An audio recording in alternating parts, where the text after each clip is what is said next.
Ok, très bien. Alors,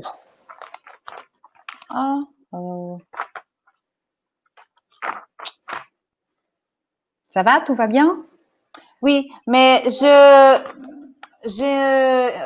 imprimi as folhas Oui, para oui, fazer os exercícios. Fiz os exercícios, mas agora não tenho aqui a d'accord. folha. Non, non, mais la correction, c'est lundi. Le devoir Ok. le devoir des possessifs, c'est pour lundi. Ne vous inquiétez pas. Vous avez stressé. Zut. Pois, porque eu fiz e agora não tenho aqui, não sei onde é que pus. Non, mais c'est pas grave.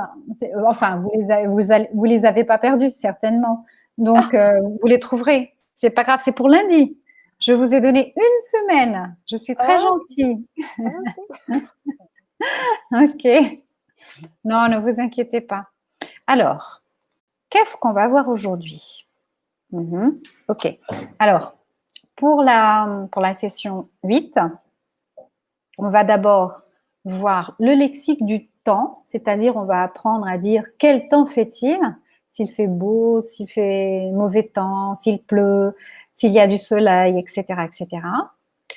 Après, on va aussi étudier une partie de la grammaire qui parfois soulève quelques problèmes en français. C'est la différence entre c'est, il est ou elle est, ou on est. D'accord? Donc parfois les personnes mélangent un petit peu ces deux côtés, le c'est et le il est, elle est. Voilà. Et puis, si on aura le temps, on va aussi travailler un petit peu sur le lexique des moyens de transport. On fera un petit exercice d'interprétation orale. OK? Très bien. Commençons. Alors, comme je l'ai dit, on va aujourd'hui commencer par le lexique de la météo. Donc, météo, abréviation de météorologie. Comme en portugais, le mot est d'ailleurs d'origine latine, mais les Français abrègent presque tout et donc coupent les mots et préfèrent dire météo. C'est beaucoup plus facile aussi. Voilà. Alors, d'abord, comment peut-on demander le temps qu'il fait? Alors, on peut demander, par exemple, quel temps fait-il? OK. Ou ajouter, quel temps fait-il aujourd'hui? Ou il fait quel temps? OK. Donc, voilà. Deux différentes façons, trois façons différentes, si vous voulez, de demander à quelqu'un le temps qu'il fait. Par exemple, moi qui suis à Viseu, en ce moment, je peux vous demander quel temps fait-il aujourd'hui à Albufeira? OK. Voilà. Alors, comment vous répondez? Vous répondez par il fait beau. On va voir après donc le reste de la phrase, les compléments qu'on peut ajouter pour compléter justement cette information. Ou vous pouvez dire il y a du soleil, il y a de la pluie, il y a du vent, etc., etc. Donc deux façons de répondre. Question, réponse. OK? Si on veut être un peu plus précis et demander la température, eh bien, on peut demander il fait combien? Quanto está? Ça correspond à peu près à notre quanto está? Qual é a temperatura? Mas a quanto está, não é? Às vezes até perguntamos a quanto é que está hoje a temperatura? Voilà. Il fait combien? Ou alors, être plus précis et demander quelle est la température? Justement, voilà. Quelle température fait-il aujourd'hui? Plus précise encore. Et la réponse est, encore une fois, il fait. Donc, par exemple, il fait aujourd'hui, je crois, 31, 32 degrés. Voilà, ici à Viseu. Dites-moi, quel temps fait-il? Bah, non, ça, vous ne le savez pas encore, mais la température, est-ce que vous savez? Il fait combien à Albufeira aujourd'hui? Savez-vous? Il fait un 28. 28! Tiens! Oui. Ah, aujourd'hui, il fait très, très chaud à Viseu. Mais vous savez, Viseu étant une ville de l'intérieur, c'est une ville de contraste, très très contrastée. Donc il fait très chaud en été, mais très froid en hiver, très très froid. Donc on a vraiment les deux contrastes ici à l'intérieur du pays. Mais aujourd'hui il fait chaud, il fait 31, autour de 31 degrés, 32.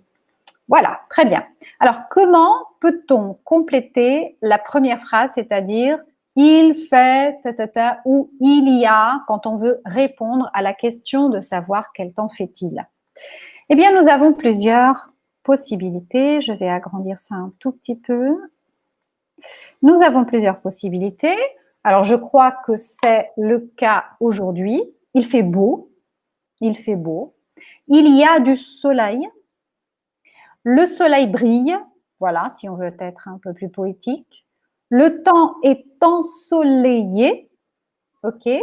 Ou le ciel est dégagé, c'est-à-dire il n'y a pas de nuages. O céu está limpo. D'accord? Dégagé. Si par hasard il y a quelques nuages, eh bien, on peut dire il fait nuageux. Está nublado. Ou alors, une autre façon, il y a des nuages, há nuvens. Le temps est nuageux, donc un synonyme de la première phrase. Il fait nuageux ou le temps est nuageux. Le ciel est couvert, está encoberto. Le ciel est voilé, même chose, synonyme. Não é está velado, está encoberto. Il y a des éclaircies, algumas abertas, mas há nuvens, voilà. S'il pleut, se chove, d'accord? S'il pleut, eh bien on dit tout simplement il pleut. Il bruine, quando a chuva é aquela chuva molha-tontos. Il y a de la pluie. Il y a des averses. Averse como é que se diz? Aguaceiros, d'accord? La pluie tombe, está a chuva a cair. Le temps est pluvieux, o tempo está chuvoso. Voilà, donc différentes façons aussi pour dire qu'il pleut et pour caractériser les différents types de pluie. S'il y a des orages, alors s'il y a des orages, on peut dire tout simplement il y a des orages, il y a une tempête maximum, il tonne, está a trovejar, il y a du tonnerre, même chose, synonyme, há trovões ou está a trovejar, il y a des éclairs, como é que se diz? Os relâmpagos, éclairs, relâmpagos. Après, s'il neige, ce n'est pas beaucoup le cas au Portugal, mais ça peut arriver, eh bien, on dit tout simplement il neige, il y a de la neige tombe, a neve cai, está a cair neve, il tombe de la neige, está a cair neve, même chose, il gèle, está a gear, il grêle, grêle é quando são, como é que se diz? Portanto, não é geada, é pedra, granizo, voilà.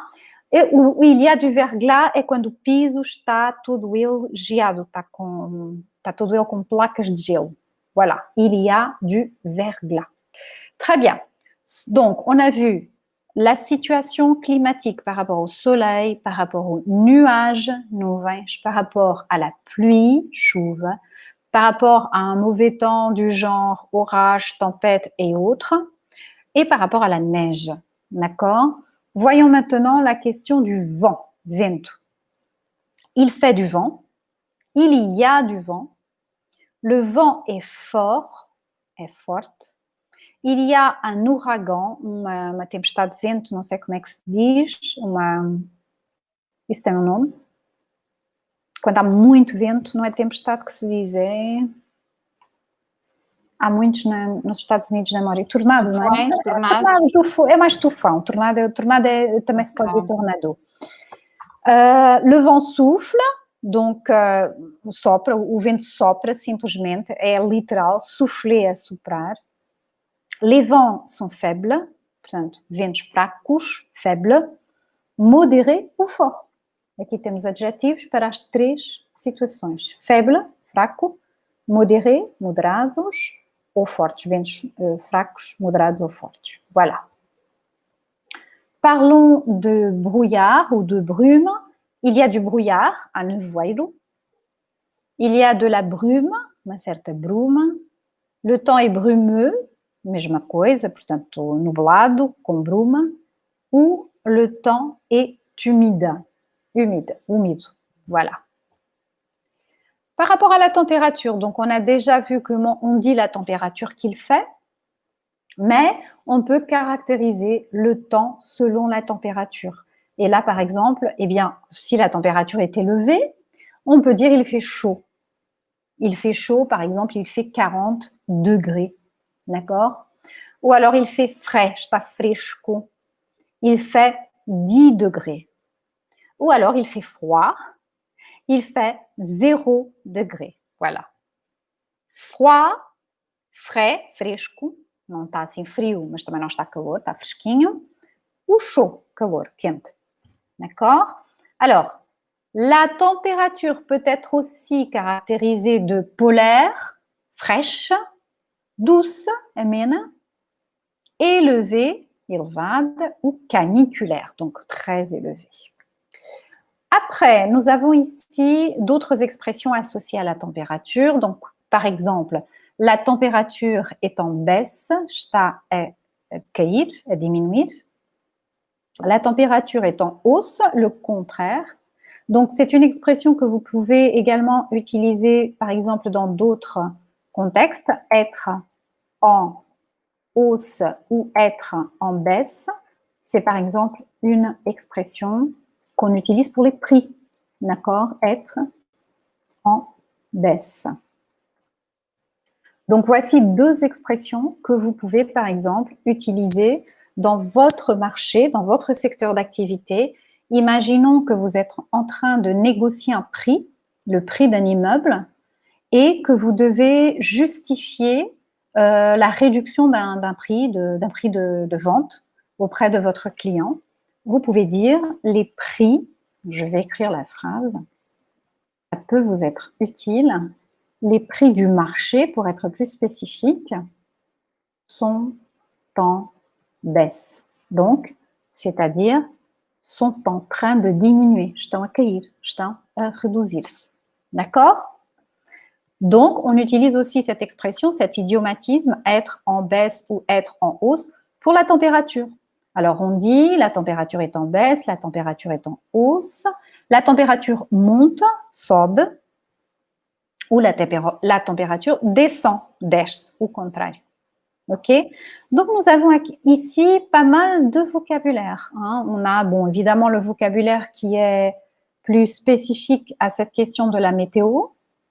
Voilà, alors quels sont les mots qu'on peut ici relever? Eh bien, l'adjectif beau, soleil, vous savez ce que c'est. Ensoleillé, l'adjectif qui se rapporte au soleil. Dégagé est un adjectif qui peut être utile. Dégagé, donc desimpedido, livre, limpo. Nuageux, donc qui a un rapport avec les nuages, as nuvens. Couvert, ok, voilé, éclairci sont as tais abertas. Après, donc, voilà, le verbe pleuvoir. Je vais mettre ici le verbe à l'infinitif, le verbe pleuvoir, verbe chover, qui est un verbe du troisième groupe. Bruine, ok, on n'utilise pas beaucoup cette expression, en fait. La pluie, donc c'est le substantif, les averses, la pluie tombe, le temps est pluvieux, ok, orage, tempête. Ok, neige. Ok, après vous avez le verbe tomber. Bon, rien de spécial, mais voilà, comme vous le savez, tout ce qui implique un mouvement physique de descente, c'est le verbe tomber. Quoi d'autre? On a la neige, gel, verglas, faire du vent, il y a du vent, ouragan, souffle, peut-être le verbe souffler peut vous être utile aussi dans d'autres contextes, soprar. Par exemple, lorsque vous êtes présent à un anniversaire, la personne qui fête son anniversaire souffle les bougies. Voilà, sopra as velas. Après, on a ici, par contre, des adjectifs qui peuvent être utiles dans d'autres contextes, comme par exemple l'adjectif faible, ou l'adjectif modéré, ou l'adjectif fort. Okay, trois adjectifs qui peuvent être intéressants dans d'autres contextes, surtout les extrêmes, faible et fort. Donc, par exemple, on parle de point faible, e de points forts. Por exemplo, falamos de pontos fortes, de pontos fracos et de pontos fortes. Voilà, donc ces deux extrêmes, ces deux adjectifs contraires peuvent être utiles dans d'autres contextes aussi. Ok, alors après il y a du brouillard, il y a de la brume, ok, il fait chaud, il fait frais, il fait froid. Donc chaud-froid, c'est vraiment les extrêmes aussi. Chaud-froid, n'oubliez pas. Température, alors après on a ici plusieurs caractérisations de la température. On a vu tout à l'heure l'expression baisse et hausse, d'accord? Donc être en baisse, être en hausse, c'est-à-dire les substantifs. Ici, on voit à peu près la même chose, la température est en baisse, oui, c'est la même chose, la température monte et descend. Monte, donc c'est le verbe monter et le verbe, le contraire, le verbe descendre. Donc on a un verbe du premier groupe, le verbe monter, et son contraire, le verbe descendre, un verbe du troisième groupe, subir, descer. Voilà. Et par rapport au lexique du temps, écoutez, en fait, c'est ça, hein, ça se résume un peu à ça. Donc, l'important par rapport à ce lexique, c'est que vous sachiez répondre, par exemple, à la question « Quel temps fait-il aujourd'hui ?» Donc, si je vous demande, par exemple, « Quel temps fait-il aujourd'hui à Albufeira ?» Sauriez-vous me répondre? Dites-moi. Aujourd'hui, il fait beau. D'accord. Il y a du soleil. Très bien. Il fait 28 degrés. Exactement. Il n'a pas de vent. Il n'y a pas de vent, très bien. Donc voilà, quand vous savez déjà utiliser la négation, vous pouvez en effet profiter de la négation et dire le contraire aussi. Très bien, ok. Bon, je crois que par rapport à cela, il n'y a pas de doute, n'est-ce pas? Lionel, ça va? Dire le temps qu'il fait, dire... Non, ça va? Lionel, et ben farras. Quel est le temps? Votre micro est débranché, il me semble, Lionel. Vous avez encore un... Il est coupé, votre micro. Allô, allô? Allô, allô? Lionel? On ne vous entend pas, zut. Tout à l'heure, ça y était, mais maintenant... Non, non. Alors là, il doit y avoir un petit... Peut-être c'est une question de déconnecter votre jack et de le remettre en place, non? Non, je ne vous entends toujours pas. Zut. Tout à l'heure, je vous entendais.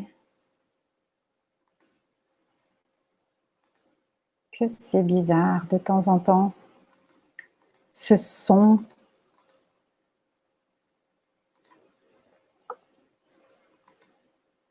Non.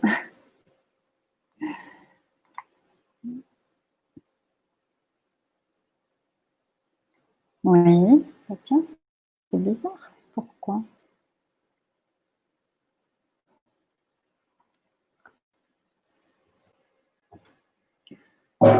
Bon, mais dites-moi, Lionel, ça va le temps? Le temps, c'est accessible, il n'y a pas de doute? Non? Ok. Ok, très bien. Bon, on passe à autre chose, mais évidemment, si vous avez des doutes, vous pouvez me le dire lundi, enfin lors de notre prochaine séance. D'accord? Ok. Alors voici, donc juste pour récapituler la phrase, la question qu'on peut poser pour demander, excusez-moi, j'ai oublié de mettre mon portable sous le silence. Eh bien voilà, tout simplement, quel temps fait-il aujourd'hui? C'est une bonne façon de demander quel temps il fait dans une autre ville. Donc imaginons que vous êtes au téléphone avec un client français ou suisse ou belge, peu importe, et qu'il vous téléphone pour préparer un déplacement au Portugal.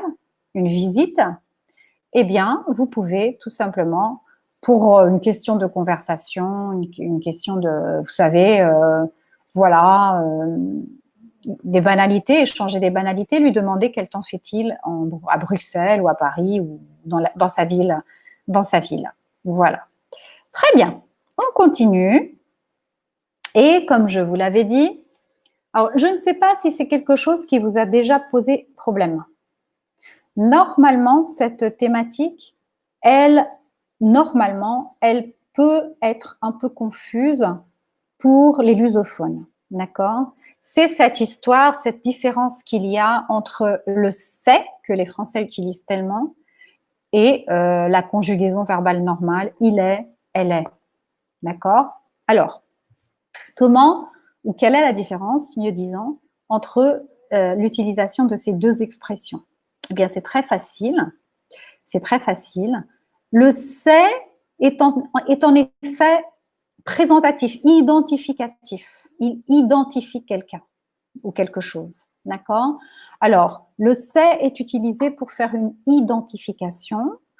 On utilise le c'est qui est la version au singulier et ce sont qui est la version pour le pluriel, d'accord? Pour identifier une personne ou un objet. Ce n'est pas forcément une personne. Ça peut être une personne ou un objet.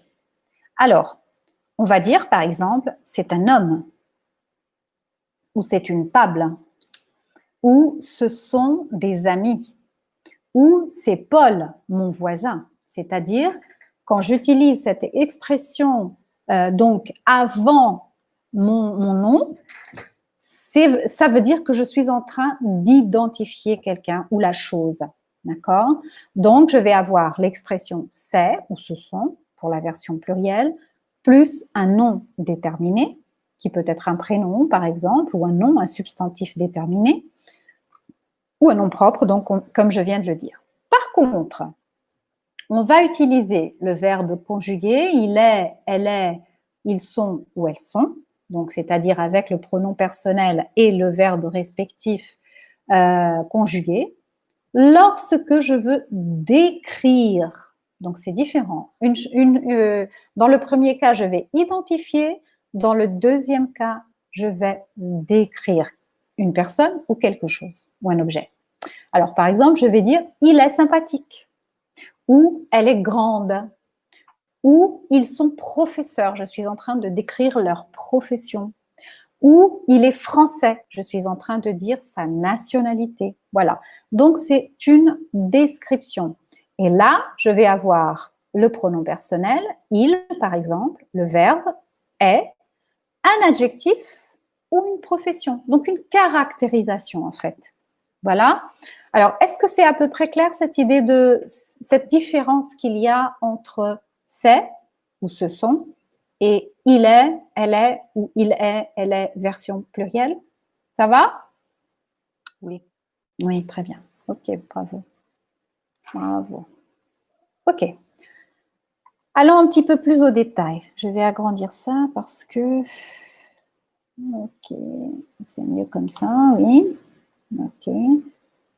Et donnons encore des exemples. Alors, c'est singulier, ce sont pluriel, plus nom propre. Par exemple, c'est Marie et Maria. Ou ce sont Jean et Louis. São ou Jean et Louis. Okay? Donc, je suis en train d'identifier. Ou alors, si j'ai la version c'est ou ce sont, mais avec un déterminant plus un nom, pardon, un déterminant, c'est-à-dire ça peut être un possessif, par exemple, eh bien, je vais avoir c'est mon ami, é o meu amigo, c'est le père de Marie, é o pai da Maria, ce sont des écrivains, são escritores. Voilà. Ou alors, je peux aussi avoir un troisième cas où je vais utiliser ce c'est ou ce sont plus un pronom tonique. Moi, toi, lui, elle, nous, vous, eux ou elle. D'accord? Alors, quand j'ai un pronom tonique, eh bien, je vais utiliser aussi c'est, parce qu'en fait, je suis en train d'identifier. Donc, par exemple, c'est toi, és tu, ou oui, c'est moi, sim, sou eu. OK? Voilà. Et puis, dans la négation, oh là là, je suis presque sans voix, c'est terrible. Aujourd'hui, j'ai beaucoup parlé. Négation. Négation, j'ai par exemple, ce n'est pas un livre, não é um livro, ce ne sont pas des livres. Alors, où est-ce qu'on positionne la première partie? Donc, je ne vais plus avoir c'est, mais je vais avoir ce n'est. D'accord? Donc, ce c'est, dans une phrase négative, va se transformer. Je vais mettre ici parce que je crois que ça sera plus clair. Ça va se transformer en ça, en phrase négative. Donc, ce c'est va se transformer en ce n'est. Ce sont va se transformer en ce ne sont pas. Voilà. OK. Donc, comme ça, vous saurez où positionner les éléments de négation dans ces deux expressions, dans l'expression c'est et dans l'expression ce sont pour les pluriels. Voilà. Donc, ça, toujours dans une optique d'identification. OK? Maintenant, dans l'optique de la description, c'est-à-dire avec il, elle est ou ils, elles sont. Alors, comme on l'a vu précédemment, on utilise ça surtout avec des adjectifs, avec des professions ou par exemple des nationalités. Je suis en train de décrire quelque chose, une personne surtout. Donc, par exemple, il est grand, ele é alto. Elles sont petites, elas são baixas. Je suis en train de décrire physiquement une personne ou des personnes ici dans le cas parce que c'est pluriel, la deuxième phrase. Ou alors, pour une profession, il est acteur, ele é ator. Elle est serveuse, elle est empregada de mesa. Ils sont médecins, eles são médicos. Voilà, donc le verbe, le pronom, le verbe et la profession. Pour les nationalités, ça se passe de la même façon, c'est-à-dire il est espagnol, par exemple, elle est espagnole ou ils sont espagnols. Et en fait, comme ça, ça nous permet aussi de voir quels sont les accords que je vais faire dans le nom, dans ce mot qui désigne la nationalité. OK. Alors, dites-moi, comment ça va? Est-ce que c'est clair jusque-là? Oui? Oui, je comprends. Permettez-moi que je vais chercher un petit peu d'eau, d'accord? Parce que D'accord. je suis presque aphonique. Ah, on vous entend maintenant, Lionel. On vous entend. Já consegue ouvir agora, Joana? Sim, perfeito. Ok, mas já há pouco não. Não estavas mesmo. Ok, já percebi. É uma configuração aqui na aplicação, no portal. É, né? Eu acho que É. da outra vez me aconteceu isso também. Tive que ir ali à rodinha das definições. As rodinhas das definições do portal. Tá. Eu também acho, eu tive que fazer isso da outra vez. Sim. Ai. E que tal dia? Fatigué. Oui. Oui, moi aussi. Je peux vous dire que j'ai commencé à 7h du matin. 7h du matin. Et donc, j'ai jusqu'à 11h30, oui, 11h30, toujours en salle de formation, enfin, salle virtuelle, salle de formation virtuelle, toujours. Donc, fini 11h30, à 11h45, j'ai une réunion. Donc, toujours la voix. Et voilà, et cet après-midi encore. Donc, je suis quasiment aphonique. C'est terrible. Donc, merci de m'avoir réduit ma charge vocale. Merci beaucoup. Il est bon pour tous les jours. Oui. Non, vraiment, oui, parfois, on oublie l'importance de la voix. On oublie beaucoup le fait que la voix est un instrument de travail. Parce que, en fait, sans voix, c'est vrai que ça devient difficile, en effet. Alors, il faut la préserver. Sans aucun doute, oui, il faut la préserver. Alors, on va essayer d'appliquer ça un petit peu. Alors, est-ce que c'est clair pour vous cette différence qu'il y a entre une identification et une description? Ça va? Si, oui. Ok, d'accord. On va voir. On va voir si, par exemple, faisant cet exercice, comment ça se passe. Alors, dites-moi, par exemple, la numéro 1. Qu'est-ce que vous pensez de celle-là? Traducteur. Il est traducteur.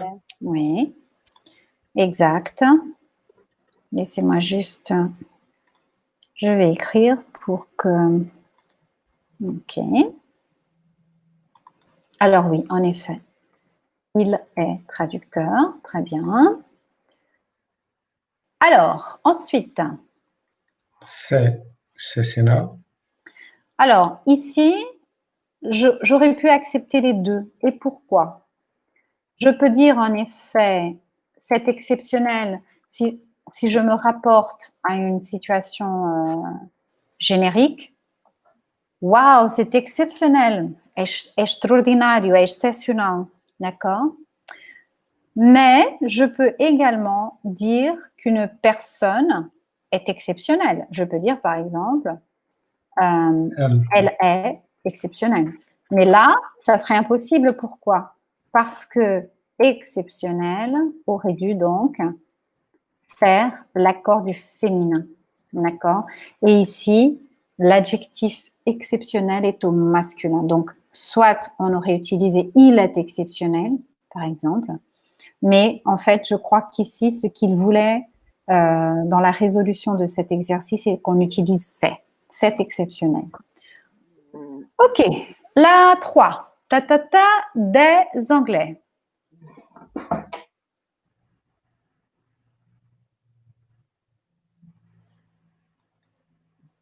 Qu'est-ce que vous pensez de celle-là?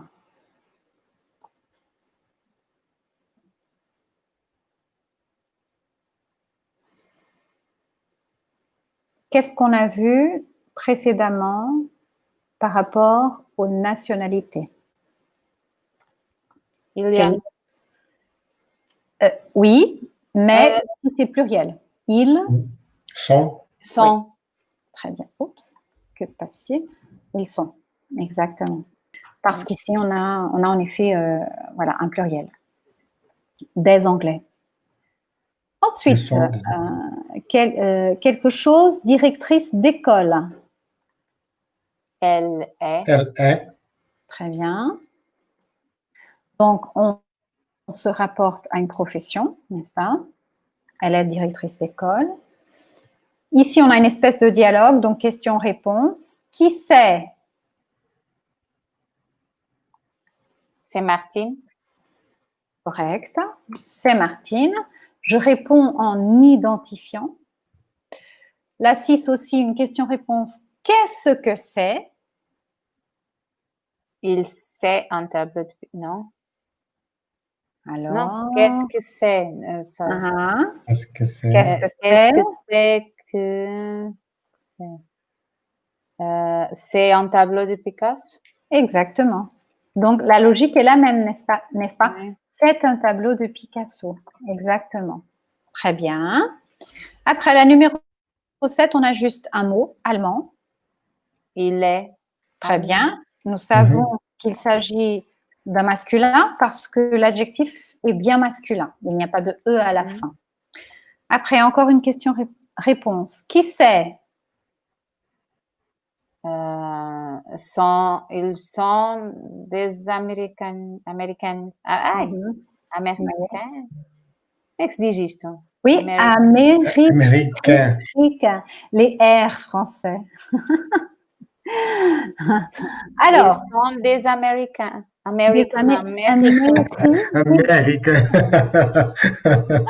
Oui, je sais. Isso é quase American. Isto é France-inglês. France-inglês. Non, mais vous avez raison, c'est pas facile pour un lusophone de prononcer les R français. Oui. D'accord? Et donc, en plus, quand on a en tête l'anglais, donc évidemment, ça C'est confus, c'est normal. Alors ici, j'aurais accepté les deux parce qu'en fait, on est aussi en train d'identifier. D'accord?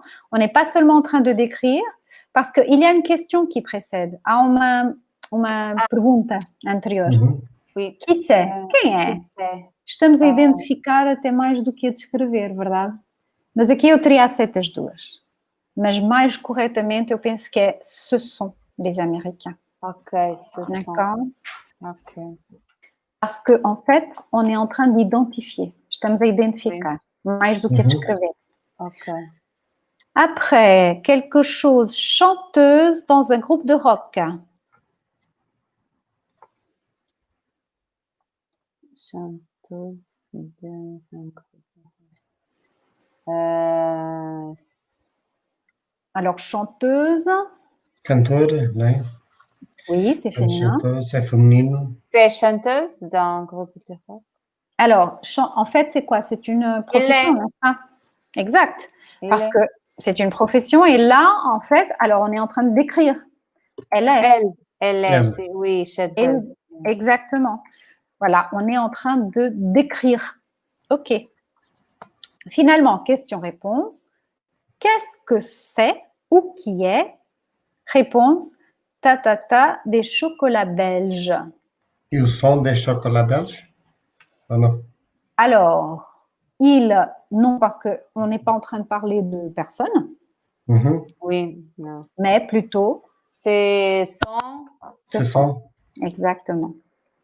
Parce qu'ici, en fait, encore une fois, on est en train d'identifier, pas de décrire. OK? Yep. Ça va? Est-ce que c'est clair? Oui. Oui? Très bien. Très bien. Bravo. Bravo, bravo. Continuons. Alors, on va passer maintenant à une section de vocabulaire. Aujourd'hui, on va voir un petit peu les principaux moyens de transport. Et on fera un exercice de compréhension orale. On va écouter, on va voir, je crois que c'est une vidéo. Oui, c'est une vidéo. On va voir regarder une petite vidéo sur les moyens de transport, justement. Et on va voir comment va votre compréhension orale. Mais avant, on va juste voir aussi quelques mots du vocabulaire, du lexique concernant les principaux moyens de transport. Alors, qu'est-ce qu'on a là? On a l'ambulance, qui est un mot pratiquement international. Après, on a ce qu'on appelle en français poids lourd ou camion. Alors, on peut dire des deux façons. Poids lourd, littéralement, est peso pesado. Poids lourd, peso pesado. D'accord? Les Français utilisent pas mal cette expression. Mais bon, en fait, c'est un synonyme de camion. De camion-tire, mais c'est un camion. Voilà. Alors, normalement, ici, par exemple, au Portugal, tandis qu'on dit « Ah, il est conducteur de tiros », en français, on va surtout entendre dire « Il est chauffeur de poids lourd ». Voilà. Après, montgolfière, c'est quelque chose qui n'est pas très utilisé comme moyen de transport, mais bon, montgolfière, parce que ballon d'ar quente, le montgolfière a été inventé, foi inventado pelos irmãos Montgolfier, portanto era o nome de quem inventou, do evento, dos inventores. Voilà. C'est pour ça qu'en français, on appelle ça une montgolfière et non pas un ballon à air chaud. Donc, c'est pour ça. Après, on a deux façons de dire cet instrument-là, un vélo ou une bicyclette. L'un d'eux est masculin, l'autre est féminin. Un vélo, velocípede, no fundo, un vélo ou une bicyclette, ou uma biciclette. Voilà, un bateau, un bulldozer, un bus, une canoë, une voiture, une caravane, un car, 2 étages, un grand bus, un camion de livraison, de entregas, de distribution, un ferry, un camion de pompiers, caminhão de bombeiros, carro de bombeiros, et un planeur, ultraleve, aqueles aqueles ultraleves, planeur. Porque o avião não se chama isso, não é? C'est un avion. Ok. C'est un avion, exactement. Alors, continuons. Et justement, on devrait avoir l'avion quelque part. Alors, exact. Après, on a un camping-car, qui est autocaravane. L'hélicoptère, c'est assez facile. Alors, l'hovercraft, je ne sais pas comment on dit ça en hybride. Non, Não overcraft. Hovercraft. on le dit aussi comme ça. Ah, Em inglês também. É igual em inglês. Oui, je ne savais pas qu'on disait comme ça. Il n'y a pas un autre mot pour désigner ça? Non. Não há outra palavra para designar isto em português? Em inglês é hovercraft. Rien. Ok. Je ne savais pas qu'on disait la même chose en portugais. Alors, un Hummer, c'est pas, enfin, c'est un tout-terrain, quoi. Jeep, c'est quelque chose de plus petit et ouvert. Après, on a cette histoire-là. Je ne sais pas aussi comment on le dit en portugais. Je ne sais même pas si on fait la différence en portugais entre les deux voitures, le Hummer et le Jeep. Je ne sais pas. Não sei se fazemos muito essa distinção em português. Os franceses são muito precisos. Comment, Johanna? Para nós o Hummer é uma marca. Uma marca. Voilà, oui, mais Jeep aussi, en fait. Jeep aussi, oui. O Jeep é uma marca, mas é mais geral para Oui, esse veículo. Oui, c'est vrai. C'est plus généralisé, en fait, oui. Après, on a un canot de sauvetage, de salvamento, barco de salvamento, como é que se diz? Barco, canoa, não. Qualquer coisa de salvamento, bote, acho que é bote. Bote de salvamento. Voilà. Un paquebot, cruzeiro, grande barco. Alors, encore un camion. Donc, tout à l'heure, on avait un camion, mais associé à poids lourd, un camion de tir. Donc, ici, ces camions, c'est plus petit par rapport à un poids lourd. Après, on a une mobilette. Alors, mobilette é aquilo que nós chamamos de acelera, né? Que é aquelas motorizadas ditas. Une moto, c'est plus puissant comme un cylindré. Après, on a donc justement l'avion, le voilier, la scooter, la trottinette, le train, le tramway, o elétrico. Le mot est anglais d'ailleurs. Le camion benne, o caminhão do lixo ou caminhão transportador de areia, aqueles articulados, sim. Le métro, la vanne. La vanne é uma carrinha de caixa fechada, como esta que vem aqui, que esta tem um nome, esta é o pão de forma, não é? Pão de forma. Oui, exactement. Et le yacht, voilà. Donc, en termes de moyens de transport, vous avez ici, je ne sais pas s'il y en a d'autres, si vous en souvenez d'autres éventuellement, mais voici les principaux moyens de transport. Alors, qu'est-ce qu'on va faire de suite? Eh bien, justement, on va regarder une petite vidéo, qui va nous parler un petit peu sur les moyens de transport, d'accord? Et vous allez donc faire attention, vous allez regarder attentivement pour répondre aux questions suivantes. Alors, qu'est-ce que je vais faire tout de suite? Je vais partager avec vous tout de suite cette présentation. Alors, je ne sais pas si on a déjà fait ça ici, le partage de fichiers en ligne. Já fizemos isto alguma vez, a partilha automática de ficheiros? Talvez não, não é? Penso que não. Então, no canto superior direito do monitor, vocês devem ter do vosso lado, ao lado do logo da Eleva, Event Board, ou painel de evento, não sei se está em português, está em... Painel de eventos. Pronto.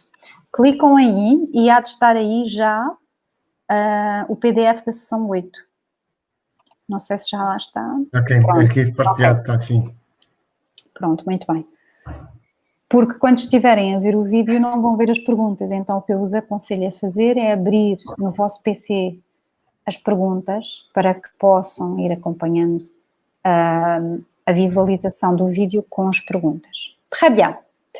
Mais d'abord, on va lire les questions pour être, soi-disant, contextualisé. D'accord? Alors, première question. Première question. Quel est le premier moyen de transport de la préhistoire? Si par hasard vous ne comprenez pas une question, vous me le dites, d'accord? Ça va? Ok. Oui. Deuxième. Quand la roue a-t-elle été inventée? Rove. Quand la roue a-t-elle été inventée? 3. Quels étaient les animaux exploités dans l'agriculture? O que é exploité? Explorados, utilizados. Ok. Uhum. La 4. Qui est le meilleur partenaire de l'homme? Quem é o melhor parceiro do homem? La 5. Qui a inventé la première voiture à vapeur? Oh, quelle idée! Salut! Salut! Diz assim, olá, salut! Salut! Salut! Oh, elle est trop mignonne. Elle est trop mignonne. Abriu a porta e aí veio ele. Bah oui, bien sûr, pourquoi pas? A avózinha neste momento nem sabe onde ele está, de certeza. Bah, oh oui, la pauvre, elle doit être en panique. Vai, vozinha, vai, vozinha. Ai. Trop beau, trop beau. Alors, après le meilleur partenaire de l'homme, la 5, qui a inventé la première voiture à vapeur? Première voiture à vapeur. Que se passe-t-il dans les usines Ford? Usine Ford, ça va? Usine? Fábricas? Ok. Ok. La 7. Quand a-t-elle débuté l'aviation moderne? Portanto, quando é que se iniciou a aviação moderna? Ok. Et finalement, quels sont les réseaux existants de nos jours? Quais são as redes de transporte, as redes existentes nos dias de hoje? De nos jours, actuellement. Voilà. Donc, vous êtes contextualisé par rapport aux questions qui vont être posées. Já estão, de certa forma, contextualizados. On va maintenant regarder la vidéo, d'accord?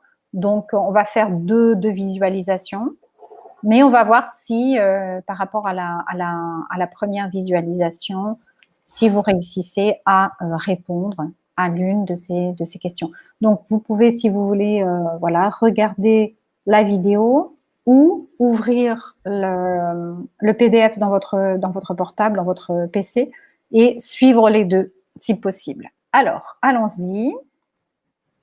Je vais passer la vidéo, chercher le lien. Ah, où es-tu? Où es-tu? Tu es là. Ah, d'accord. Copier. Copier le lien. Le mettre ici. OK. Débrancher mon micro. Est-ce que vous voyez la vidéo déjà? Juste la visualisation de la vidéo. Oui. Oui? Oui. D'accord. Je vais faire un petit test de son et après je vais débrancher mon micro. Depuis la préhistoire, Ça va? Est-ce que vous entendez? Oui.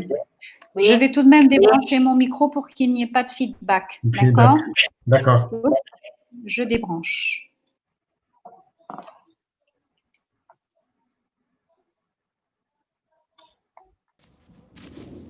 Depuis la préhistoire, les hommes ont cherché à se déplacer. Le radeau, simple assemblage de troncs d'arbres et de branches, est sans doute le premier moyen de transport. La domestication a permis aux premières tribus d'exploiter la force animale. Mais les transports terrestres ne se sont réellement développés qu'après l'invention de la roue, environ 3000 ans avant notre ère. D'abord utilisé pour l'agriculture, le char ou la charrue exploitait la force de l'homme ou de l'animal, le plus souvent le bœuf ou le cheval. Pour déplacer plus facilement des charges très lourdes sur des sols meubles ou irréguliers, on a construit des routes, ou même, beaucoup plus tard, des rails. Le cheval s'impose comme le meilleur partenaire de l'homme pour travailler et pour se déplacer, surtout après l'invention du collier d'épaule et du fer à cheval. Pendant des siècles, l'exploitation des chevaux va considérablement influencer l'histoire de l'humanité.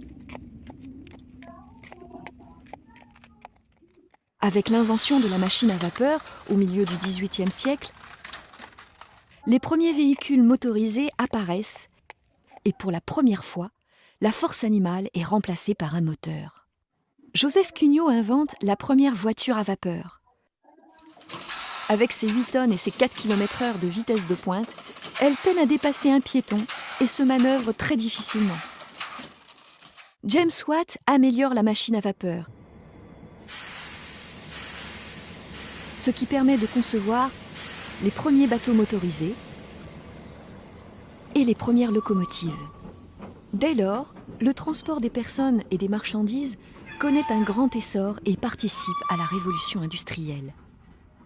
De drôles de véhicules font leur apparition à cette époque, comme la draisienne, aussi appelée machine à courir, qui ne possède pas encore de pédales.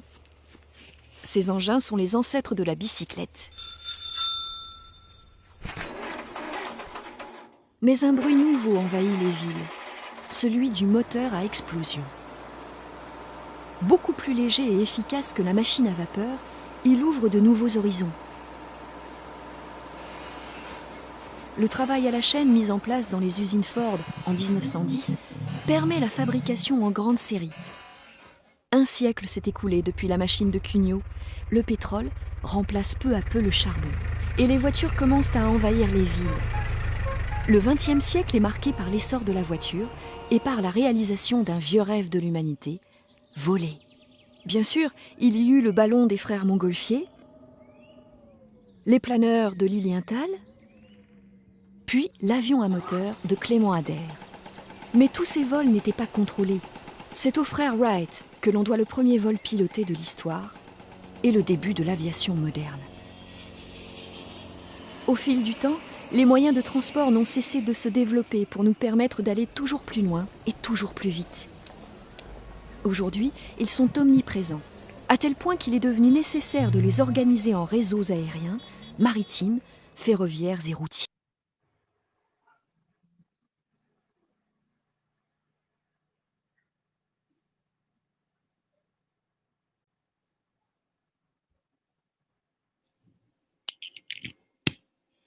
Alors, comment ça s'est passé, dites-moi?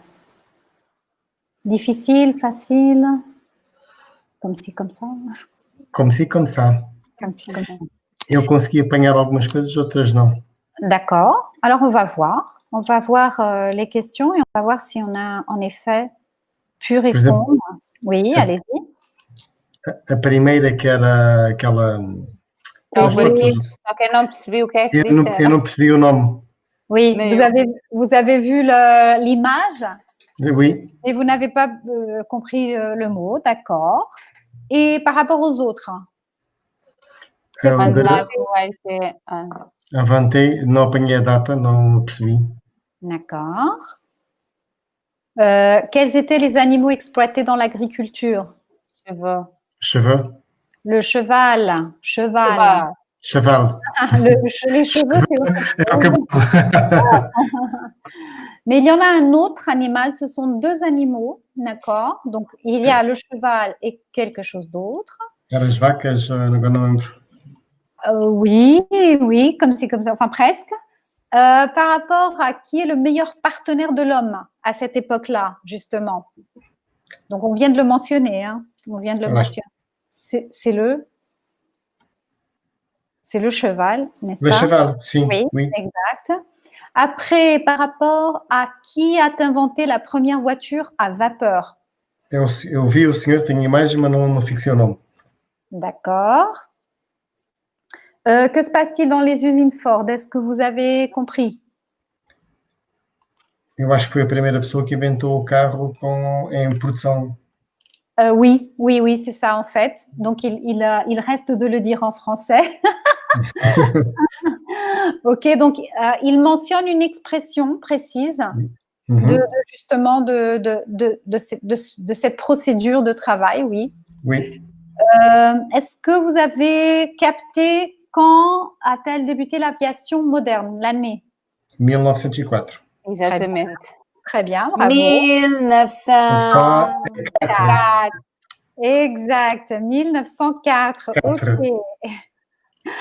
Et est-ce que vous avez compris quels sont les réseaux existants de nos jours? Non. Non. Non? Mais vous pouvez risquer quand même, vous pouvez les dire, non? Vous savez les noms, non? Je ne comprends pas qu'est-ce que réseau. Réseau, rede. Alors, les réseaux, oui, les réseaux, les différents types de réseaux, réseaux de Redes de transport. transportes? Ah, ok. Aviação, Exato. bus, autocarros, eu não sei. É muito genérico, ou seja, no fundo o que eles querem é rede rodoviária, rede ferroviária, eles querem os nomes rede aérea. Exactement, c'est ça qu'ils veulent, c'est ça. Alors, je vais vous laisser regarder une deuxième fois pour voir si on réussit ici à compléter les phrases. D'accord? Oui. Maintenant, vous savez déjà quels sont les points qu'il faut capter. Já sabem quais são as palavrinhas, as expressões a captar. Vamos ouvir uma segunda vez, ok? Vê se apanha o nome do barco. E do senhor. Exact. Non, je sais, c'est pas... Attention. Do barco não, da jangada. Oui. Isso. Exact. C'est pas facile. La vidéo n'est pas facile, hein? Elle est poussée pour vous, hein? Não é um vídeo muito fácil, é um vídeo já assim, um A2 muito lá para cima, mas de vez em quando tem que puxar por vós. Ok, vou então desligar o meu.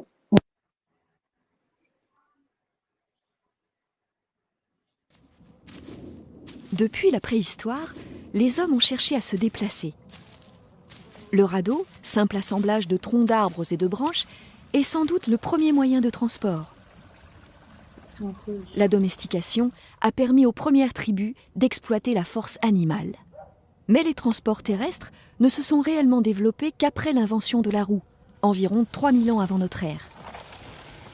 D'abord utilisé pour l'agriculture, le char ou la charrue exploitait la force de l'homme ou de l'animal, le plus souvent le bœuf ou le cheval. Pour déplacer plus facilement des charges très lourdes sur des sols meubles ou irréguliers, on a construit des routes, ou même, beaucoup plus tard, des rails.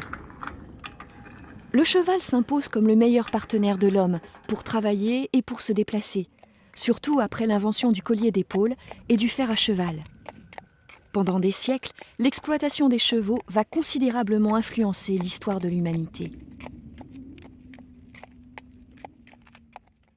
Avec l'invention de la machine à vapeur au milieu du XVIIIe siècle, les premiers véhicules motorisés apparaissent et pour la première fois, la force animale est remplacée par un moteur.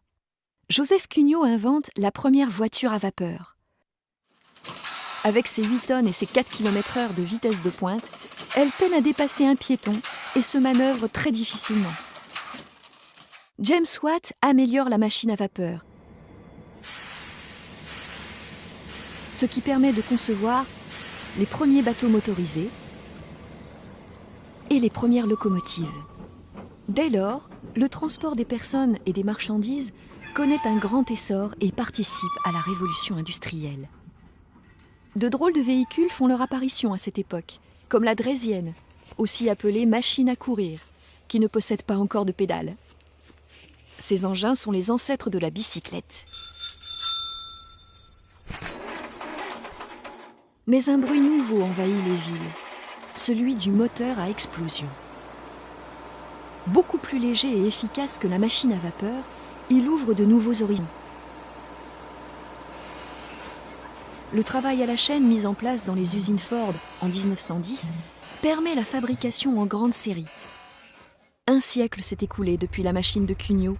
Le pétrole remplace peu à peu le charbon et les voitures commencent à envahir les villes. Le XXe siècle est marqué par l'essor de la voiture et par la réalisation d'un vieux rêve de l'humanité, voler. Bien sûr, il y eut le ballon des frères Montgolfier, les planeurs de Lilienthal, puis l'avion à moteur de Clément Ader. Mais tous ces vols n'étaient pas contrôlés. C'est aux frères Wright que l'on doit le premier vol piloté de l'histoire et le début de l'aviation moderne. Au fil du temps, les moyens de transport n'ont cessé de se développer pour nous permettre d'aller toujours plus loin et toujours plus vite. Aujourd'hui, ils sont omniprésents, à tel point qu'il est devenu nécessaire de les organiser en réseaux aériens, maritimes, ferroviaires et routiers.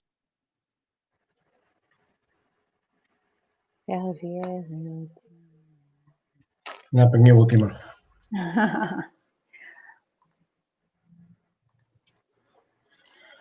Réponse à nos questions. Je vais... Da primeira, não, voltei a não conseguir apanhar o nome. Pas de problème.